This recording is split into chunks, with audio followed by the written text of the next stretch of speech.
Welcome to my channel Sci-Fi Love Story. Thanks for watching. Please like and subscribe.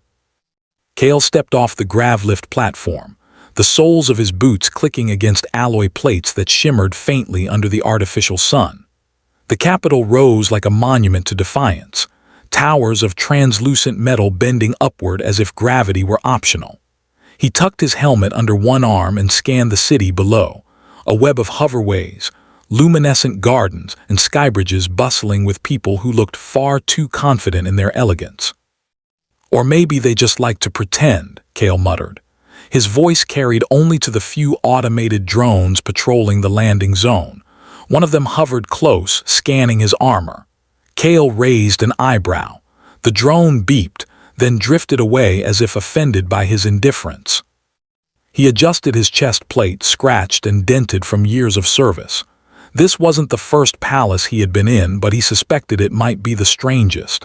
Everything gleamed, every motion choreographed down to the flicker of a holographic banner. And at the center of it all, the queen, Lysera. Kale had a reputation, one that sometimes preceded him and sometimes caught him off guard. As he followed the escort through security arches, scanning neural patterns, bone density, and emotional stress like a menu, he felt a flicker of recognition. Something about the palace seemed aware of him, not as a visitor, but as a variable it hadn't accounted for. The throne hall swallowed him the moment he entered. Columns of polished alloy rose in spirals, holographic banners floated between them, and courtiers moved in a ballet of whispered conversation. Kale's gaze found the throne. Lysera sat there with calm authority, features deceptively human, her long ears betraying her lineage. Her eyes, sharp and observant, seemed to pierce through him before the herald had even announced his presence. When his name was spoken, she froze, not theatrically, just for a fraction of a moment that seemed to stretch infinitely. Her fingers tightened on the throne's arm, her gaze locking on him like a question he had never asked but was somehow expected to answer. Kale raised a hand in a nod. "Mercenary Kale," the herald called. He moved forward with measured steps. A small laugh slipped past him as the court's whispers followed. He had faced pirates, warlords, and malfunctioning battle drones, but this was personal. "Welcome to Selara," Lysera said evenly, her voice steady but layered with tension. "Your reputation precedes you." "That's unfortunate," Kale replied. "I've been trying to outrun it for years." A ripple of amusement passed through the nobles. Lysera's eyes lingered on him longer than protocol would allow. Kale noted the subtle tightness around her jaw, the way her pupils seemed to flare just slightly, and he knew something had shifted. Somewhere deep in her memory, a forgotten event had stirred. "You will serve as external security during the upcoming conclave," Lysera continued. "Any objections?" "Only the parts where I die," Kale said. "Those are negotiable." A faint smile tugged at the corner of her mouth before she masked it. Kale had learned early in life that humor could disarm even the most dangerous situations. It also made enemies nervous. By the time Kale left the throne hall, he knew two things. The palace was impossibly intricate, and he was now entangled in something far older than the upcoming conclave.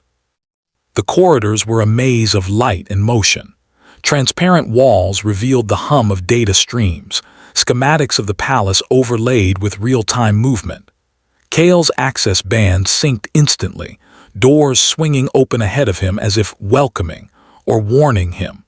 Commander Iller met him near a junction lined with floating holographic maps. "You walk like someone expecting an ambush," Iller said without turning. "I grew up right," Kale replied simply. A small smirk tugged at Iller's lips. "The Queen has ordered a change to your assignment," Iller continued. "Internal security." Kale stopped mid-step. He did not do interiors. Too many angles, too many people who would smile while stabbing you in the back. "Exactly," Iller said. "You'll fit in." It didn't make sense at first. Kale objected, listed the practical dangers, but Iller's explanation was simple. Kale was unaligned, unclaimed, and unowned by any faction. He was a neutral variable, a blank slate the palace could trust in ways they could not trust others. Kale received his new access band. As it locked to his biometrics, the palace seemed to notice him. Drones adjusted flight paths, doors opened faster, lights shifted subtly to anticipate his passage. Kale felt a chill run down his spine. Attention was dangerous. His first internal patrol revealed the palace's hidden layers. Some corridors displayed false heat signatures, others hummed with security protocols older than the Empire itself. Kale detected subtle upgrades hidden beneath ceremonial architecture, a scaffold for movement no official map acknowledged. Someone had been preparing the palace for intruders long before he arrived. By the time he received his first direct summons from Lysera, Kale was already suspecting that the threat against her had never ceased. It had only learned patience. She met him in a small observation chamber lined with star charts, her silhouette framed by a panoramic view of the city below. "You objected to the reassignment," she said.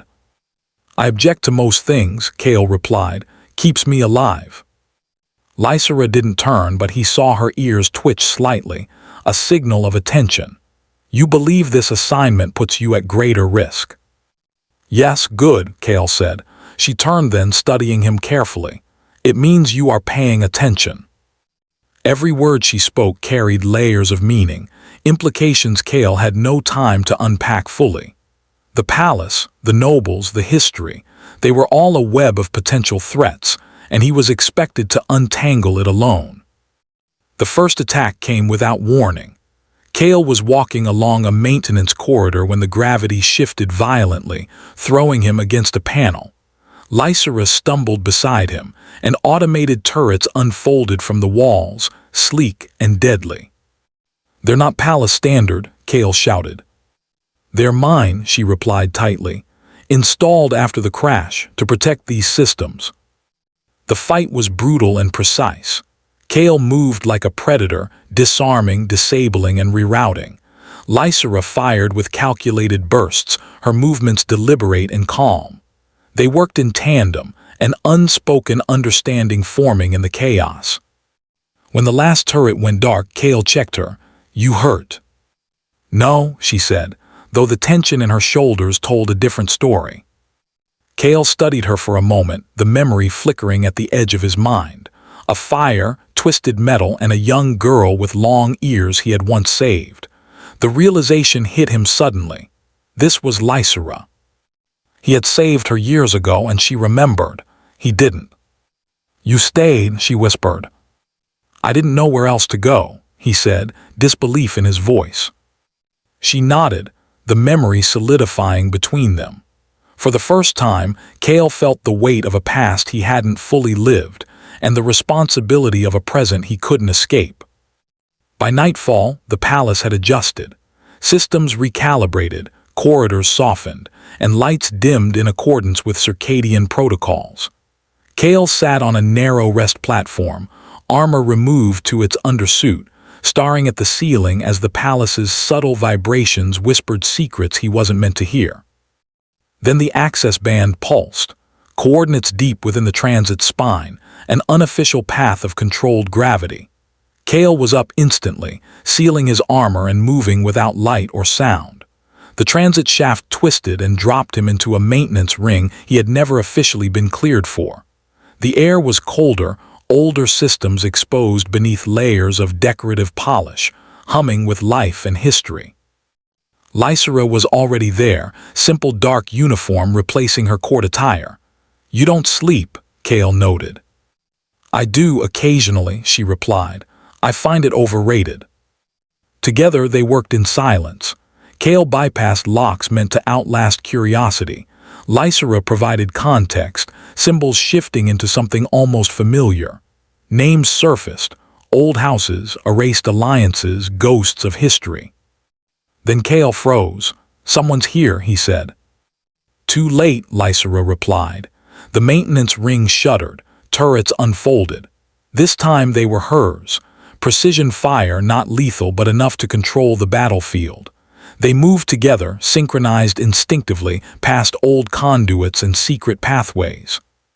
By the time the intruders were neutralized, Kale had uncovered something vital. A network of hidden access points threaded through the palace, some centuries old, some recently modified. Whoever controlled them had waited for years, planning patiently, using the palace itself as a weapon. Kale straightened, facing Lysera. "This isn't over." "No," she agreed, "and now we know who we're facing." The palace was alive in ways Kale had never imagined, aware, shifting, and recalculating. And somewhere in its heart, the first seeds of future confrontations had already begun to grow. The first light of Selara's twin suns had barely crested the horizon when Kale returned to his quarters. His undersuit was slick with sweat, armor scuffed and scarred from the night's skirmish. Somewhere deep in the palace, systems recalibrated as though uncertain whether to trust him or test him again. Kale sat on the narrow rest platform and studied the map projected by his access band. Hidden corridors, secret conduits, unauthorized access points. Someone had spent years preparing for intruders, or perhaps preparing for someone like him. And now that the variable was present, the palace itself had become a living puzzle. Lysera entered without announcement, moving quietly in her dark uniform. "You don't sleep," Kale said, not looking up. "I do," she replied, sitting opposite him. "But sometimes I prefer to see what the palace is whispering before the day begins." Kale finally met her gaze. There was a faint shadow in her eyes, the same memory that had frozen her when he had first entered the throne hall. "You remember the crash," he said. "Yes," she said softly, "every detail." Her voice carried weight beyond words. "You stayed when everyone else ran." Kale shrugged, a defense he had perfected over years of survival. "I didn't know where else to go." "That mattered," she said simply, "then and now." The silence between them held more meaning than any words. Kale understood, finally, that the past wasn't something that could be outrun. It was something that could follow silently, through years and into palaces, into power, into life itself. By mid-morning, Kale had begun an unofficial patrol. The palace's corridors were alive with subtle motion, lights adjusting to the passing of courtiers, floors softening to anticipate weight, and walls shifting just enough to hint at secrets. Kale moved like a shadow, noting every deviation, every misalignment. At a junction near the administrative wing, he paused. A minor noble, face hidden beneath a distortion field, attempted to bypass a security node. Kale intercepted him with a casual nudge, rerouting the noble's path and forcing him to stumble into a false floor panel. The man froze, then attempted to run, but Kale's armor interfaced with the palace network, triggering a localized security lockdown that pinned him gently but firmly. "Interesting choice of corridors," Kale muttered as he secured the noble. "Someone gave you an upgrade recently, and I don't like it." "Someone always upgrades things," the noble muttered, eyes wide beneath the mask. Kale noticed his pulse spiking, an instinctual giveaway he'd learned to read years ago. By noon, Kale had mapped several anomalies, corridors that didn't exist on any official schematics, maintenance conduits repurposed as hidden routes, and access nodes linked to a dormant system older than Lysera's reign. Whoever had built this network had been patient, meticulous, and deeply knowledgeable about the palace's every heartbeat. Lysera summoned Kale again, this time through a discreet pulse on his access band. She was waiting in a chamber that smelled faintly of ozone and ionized metal. Star charts hovered in midair, displaying not just territory but detailed trajectories of fleets, trade routes, and regional conflicts. "You're walking too much," Lysera said without looking up. "Better than running blind," Kale replied. "Palace is alert, not alarmed." She turned, studying him. "You found something." "Yes, and it's worse than I thought," Kale said. "Hidden access paths, some ancient, some modified recently. Whoever controls them knows this place better than anyone alive." Lysera exhaled slowly. It's still there, she said. The memory of it, before I wore the crown, before the crash. Her voice faltered, then steadied. Someone wanted me dead, and they never stopped. Kale's fingers itched for his weapon, though he kept it sheathed. They've learned patience, he said, and subtlety. She nodded, then we used the same. Together, they traced the hidden scaffolding, discovering its nodes embedded within ceremonial systems, masquerading as tradition. Every observance, every ritual was potentially a trap, a test, or both. Kale noted how cleverly the old systems were integrated. Alarms designed to appear accidental, corridors that adjusted themselves only when approached by someone unauthorized. It was a palace built not just to impress but to survive centuries of intrigue. The first coordinated assault arrived not with explosions but with silence. The palace's outer surveillance net went dark for exactly 6 seconds. 6 seconds of potential death. Kale moved instantly, splitting from Lysera to cover maintenance corridors that didn't exist on any official maps. Walls shifted, gravity twisted, and lights adjusted, all as if the palace were alive and unsure which side to favor. Kale muttered under his breath, "Pick a side. I'm charming, but not that charming." Lysera deployed loyal guard units with surgical precision, commanding them via her neural interface while Kale intercepted intruders personally. The first was a Selonian operative, face obscured, wearing adaptive armor designed to mimic the palace's own systems. The fight was brutal, a blur of energy blades, restrained shots, and calculated movements. Kale's quips were half humor, half distraction, his instincts honed from years of surviving ambushes and betrayals. By the time the last operative was restrained, Kale had uncovered a critical detail. The attack was coordinated from within.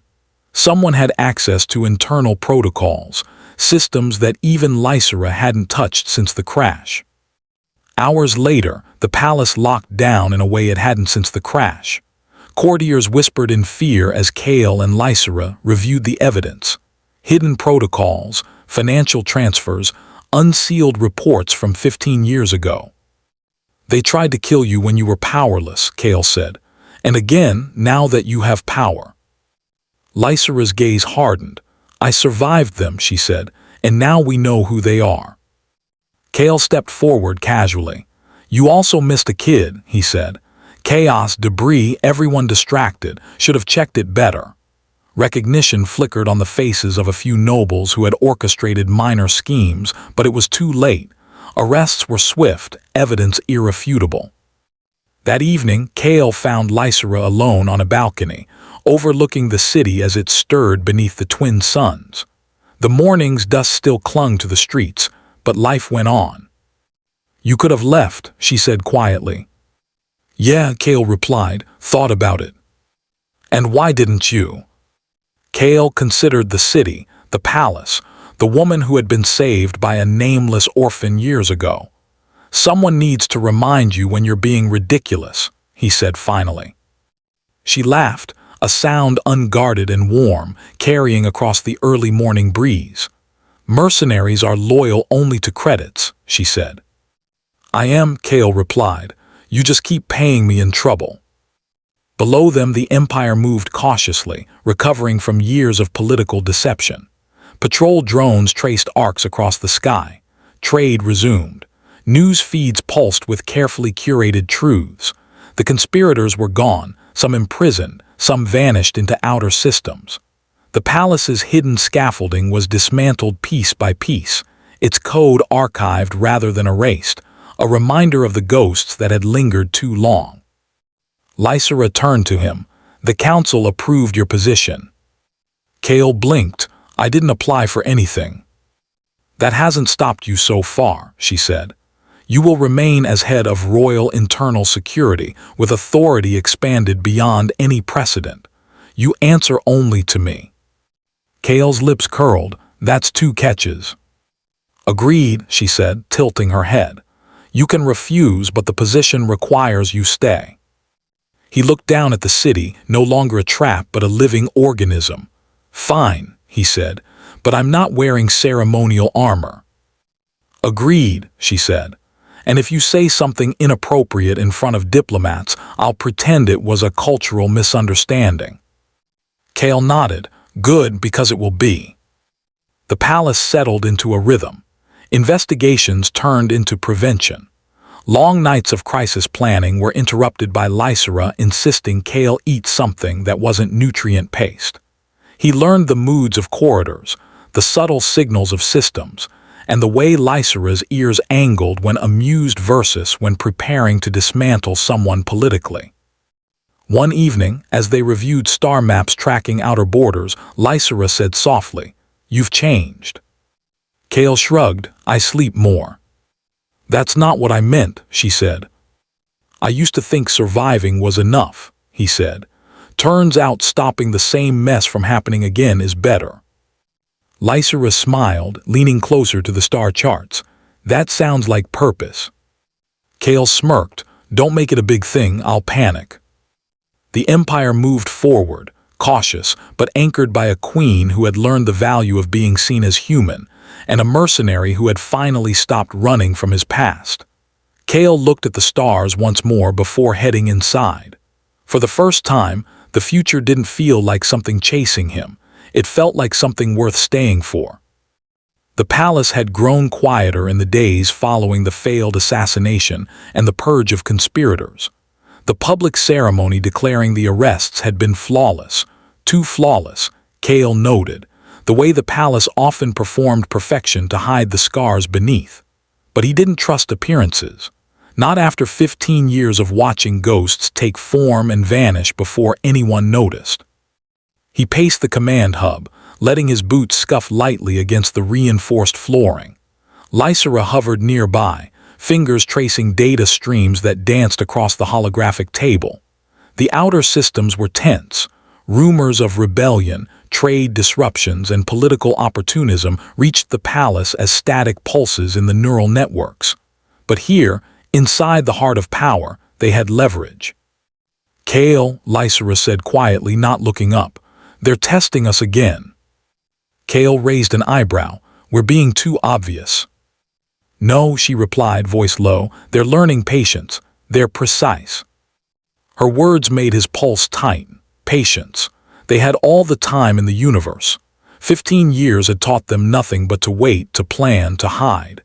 Kale had survived because he moved fast, but now the enemy had adapted to centuries of palace instinct and machine logic, and they were moving quietly. He checked the palace's outer sensors. No anomalies, no warnings, yet his instincts screamed. He walked corridors few had walked in years, floors polished smooth, walls humming with embedded code. The palace itself seemed aware, testing him silently. He paused at a junction near the administrative wings, a corridor that hadn't existed on any official schematics 2 days ago. "New," Kale muttered, "or old hidden better." He ran a quick scan through the network, bypassing encryption protocols and ceremonial firewalls.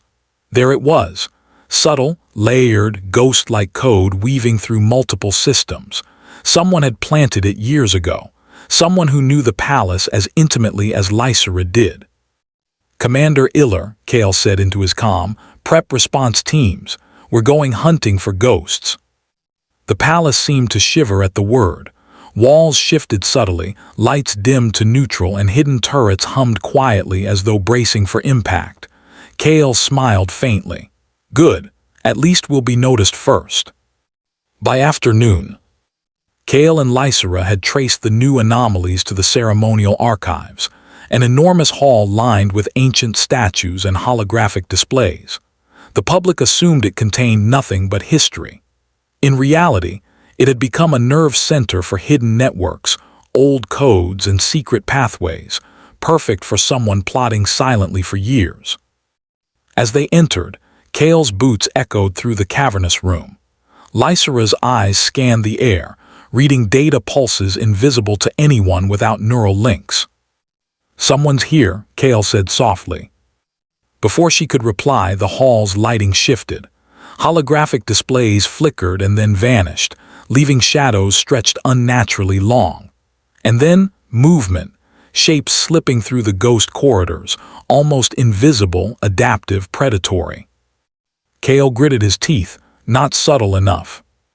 The first intruder struck, energy blade slashing from the shadows. Kale parried, stepping aside, and fired a short-range pulse from his wrist launcher, disabling the attacker's adaptive armor. Lysera moved alongside him, precise shots from her compact sidearm knocking energy conduits offline and creating safe paths. The fight was brutal.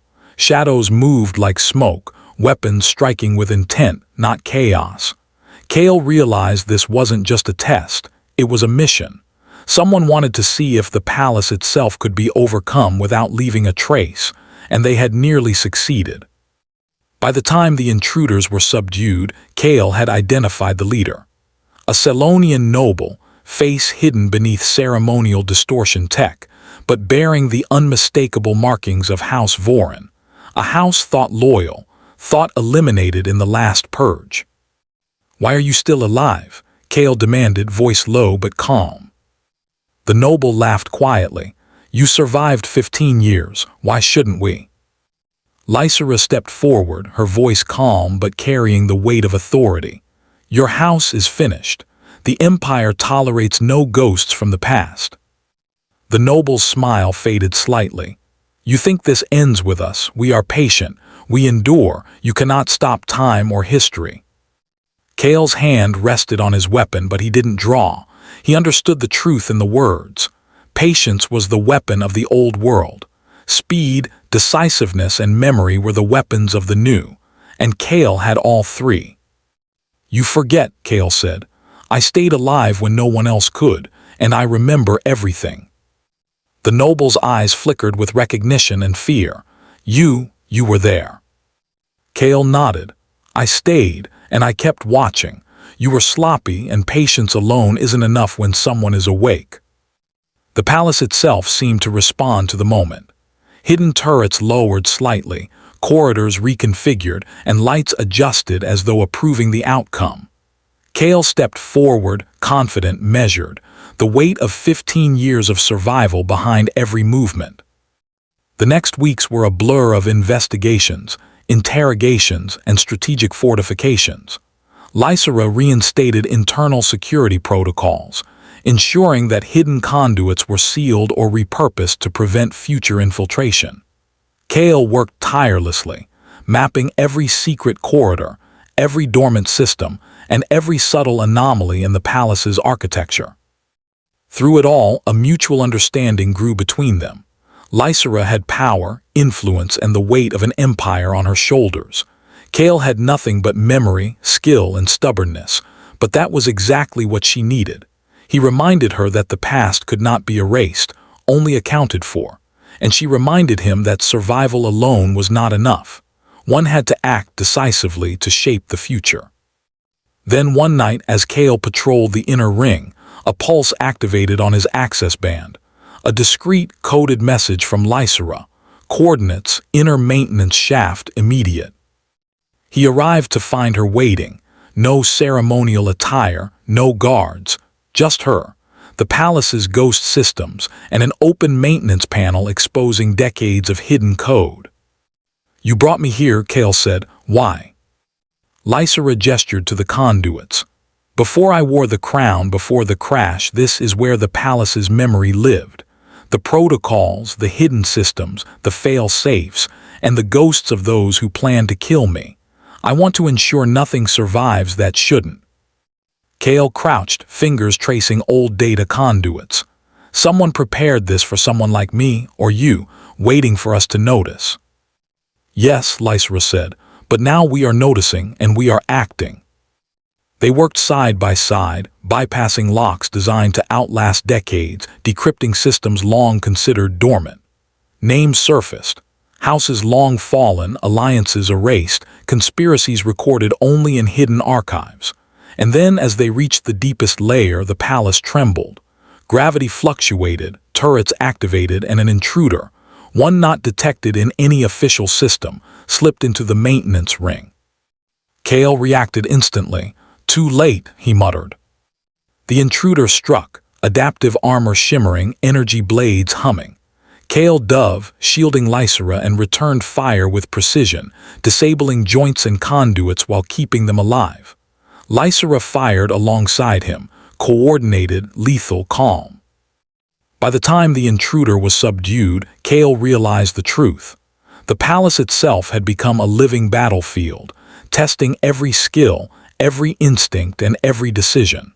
And they had survived, not by luck, but by awareness, courage, and the stubbornness of two people who refused to be forgotten. Morning came. The palace, exhausted but intact, exhaled a quiet breath. Courtiers whispered nervously as new security protocols locked down every hidden path. The conspirators were captured or fled, the remnants of House Vorin and their allies neutralized.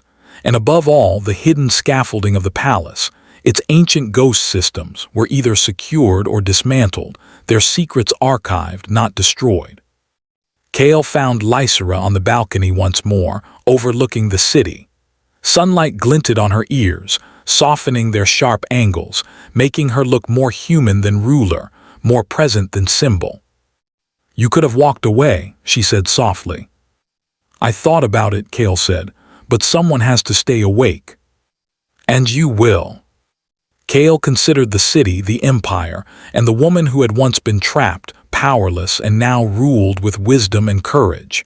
"Yeah," he said, "someone needs to remind the world that ghosts can be survived, and sometimes stopped." Lysera smiled, leaning slightly against the railing.